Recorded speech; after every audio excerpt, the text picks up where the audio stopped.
Hello, good morning. My name is Keith Pannell, and it's morning where I am at the moment anyway. No idea where you're watching this or what the time is.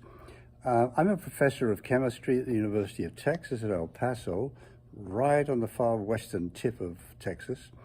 And I'm a professor of inorganic chemistry, and so I like to do a lot of research with metals and organometallics. That's a metal that contains a carbon bond somewhere.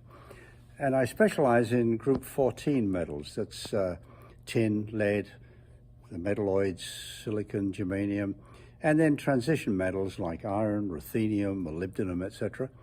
And today what I want to do for you is a demonstration of chemical reactivity. How one ligand on a metal center, that's a 2-electron donor, a Lewis base, can be replaced by another. And although neither of the reagents are colored, the final product can be colored because you've changed symmetry. It's all to do with symmetry. So how is this going to work? Well, I'm going to do an experiment with something called molybdenum hexacarbonyl.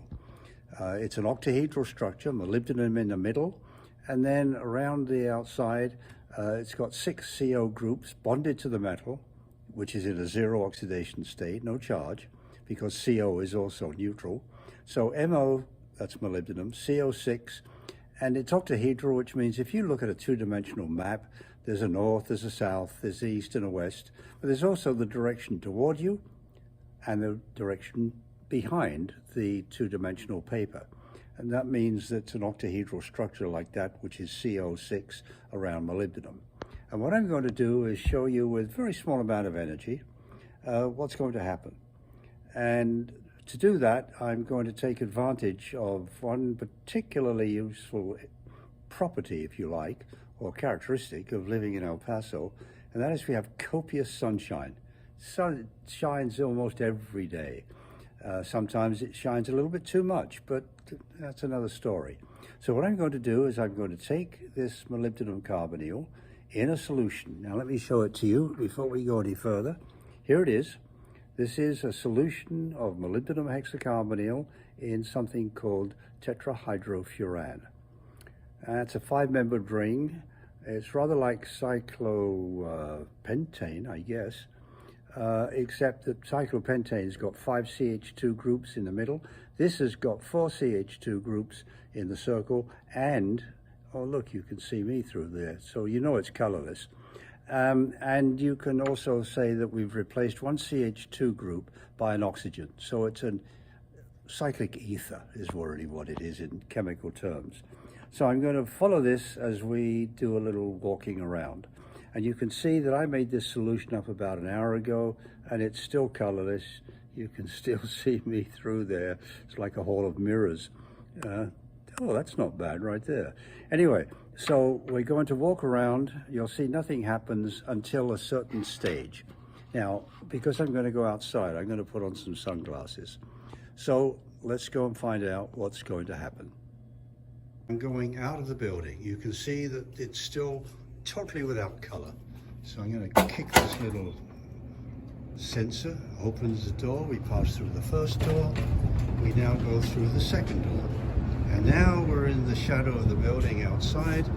And now what happens? Well, I'm going to step into the sunshine. And now I think over a period of a few minutes, maybe actually less, a few seconds, we're going to find out that that solution, which you can now see very clearly, is changing bright yellow. Maybe not so bright for you, but it's bright for me. So we're just going to walk down this avenue. This is Hawthorne Street, as they call it. And you can see it's a very attractive street. I can look down here and I've got these gorgeous trees on both sides. Desert mesquite, I think they are. Don't need a lot of water because we don't have a lot of water. But all the time, this little solution of tetrahydrofuran molybdenum carbonyl is becoming more and more yellow. All right, very, very nice. And you can see the campus here. There's a psychology building right in front at the end of this little avenue of trees. On the left-hand side over there is the administration building, but we won't talk about that very much. So we just carry on walking down the road, and effectively the experiment is finished.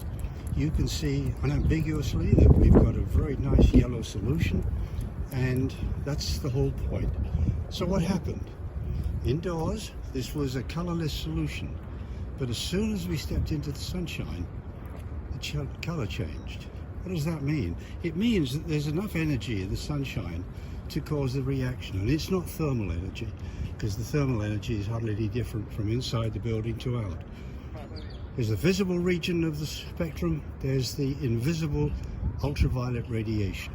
And what you're looking at is a chemical transformation of molybdenum hexacarbonyl to something else in tetrahydrofuran, which is causing the color to become apparent. So, pretty interesting. And the question is, what's this got to do with symmetry? What's this got to do with anything other than just a very attractive little sensor of UV light? You could in fact have one of these in a little container around your neck, and the more intense it gets, the more you've been treated to UV radiation. Okay, well, we've come to the end. This is the middle of the campus. This is the so-called Centennial Plaza. I'm just going to put this sample down on a bench here, or a seat, all right, because there's one other thing I want to show you. First of all, you can tell it's very nicely yellow. Now, I've got a trick here, because also in my hand now, from my pocket, I'm going to bring out another sample that I've been carrying around in a pocket. And here it is. And what do you see? You see it's totally colorless at the moment. So it's been in my pocket, it's been outdoors, but it's not being irradiated by sunshine because it was hidden in the shade in my pocket.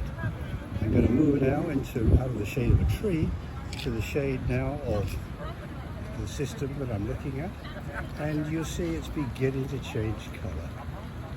So what does that prove? It proves that, you know, when you've got something covered up, the ultraviolet radiation doesn't impact what it's being irradiated.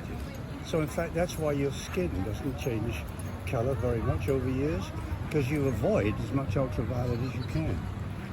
Hopefully you avoid all the cancers that come with it, because ultraviolet radiation is very energetic and you need to be protected against it. Okay, so that's the experiment. Now I'm going to go back to the PowerPoint display and show you really what is happening in terms of chemical terminology. So, lovely day here in West Texas again. The flags are flying. The flag of the United States has to be above that of Texas. Some of the students are coming back onto campus now as the pandemic seems to be easy. Let's hope it really is. And I'll be back with you shortly, and we'll carry on with the lecture. Take care.